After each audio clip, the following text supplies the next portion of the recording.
La résistance est un test, et le moment de la confronter est lorsqu'elle apparaît. Ce qui est évité grandit, ce qui est affronté se dissout. En gagnant cette première bataille, quelque chose s'allume. Je suis aux commandes. Et ce commandement se manifeste dans chaque action. Vous n'avez pas besoin d'être parfait. L'important est de créer ce modèle de progrès, d'action, de dépassement dès le matin.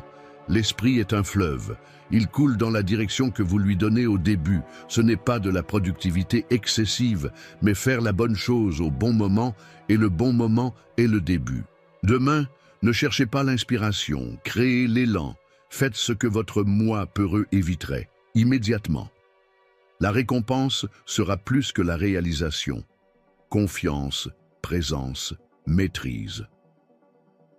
Si vous commencez la journée par une victoire, la journée entière tendra à se plier à votre volonté. La vie ne demande pas la permission pour nous tester. Les défis arrivent sans prévenir. Mais beaucoup pensent que la force se construit face aux problèmes. Erreur. La vraie force se construit avant, dans le silence du matin, dans les petites décisions, les choix faits sans témoin. La résilience ne s'active pas en temps de crise.